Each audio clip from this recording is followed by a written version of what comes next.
최근 농촌 별장에 대한 규제를 완화해야 한다는 목소리가 높아지고 있습니다. 지방세법상 별장은 사치성 재산으로 규정돼 취득세와 재산세에 대한 중과세율이 적용되는데요. 이 같은 규제를 완화하면 농촌 지역의 관계인구 유입과 경제 활성화에 도움이 될 것이라는 주장입니다. 박다영 기자입니다.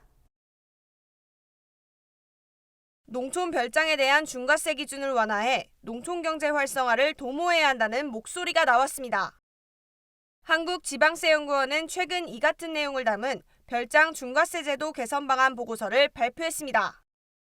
정부는 1973년 지방세법 개정을 기점으로 별장을 사치성 재산으로 규정하고 별장 취득세와 재산세에 대해 중과세율을 적용해왔습니다. 지방세연구원은 이 같은 별장 중과세 제도가 지방 소멸을 해결하는 데 걸림돌이 되고 있다고 지적했습니다. 연구원에 따르면 여가 문화가 발달하면서 농촌 별장은 사치제가 아닌 세컨드하우스로 인식되고 있습니다. 주중에는 도시에서, 주말에는 농촌에서 생활하는 멀티 해비테이션 관점으로 별장을 바라봐야 한다는 겁니다.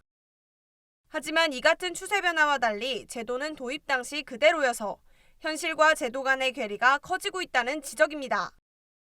이에 연구원은 지방세법상 별장에서 제외하는 범위와 기준을 조정해 별장의 개념을 다시 확립해야 한다고 주장했습니다. 특히 지방소멸 위기에 놓여 있는 인구 감소 지역을 별장 중과세 적용에서 제외하는 소재지로 분류해야 한다고 말했습니다. 또 숙박시설과 세컨드하우스로 이용되는 공동주택도 중과세 제외 대상에 포함해 관계인구와 체류인구의 농촌 유입을 유도해야 한다고 강조했습니다. 연구원은 별장에 대한 중과세 부담이 완화되면 농촌 지역의 부동산 거래가 활성화돼 취득세 세입이 증가하고 체류인구의 유입이 늘 것으로 전망했습니다. 한편 연구에 참여한 이소영 부연구위원은 국회에 별장 중과세 규정을 폐지하는 지방세법 개정안이 발의돼 있는 만큼 현행 별장 중과세 제도를 계속 유지할 것인지에 대한 검토가 필요하다고 밝혔습니다. MBS 박다영입니다.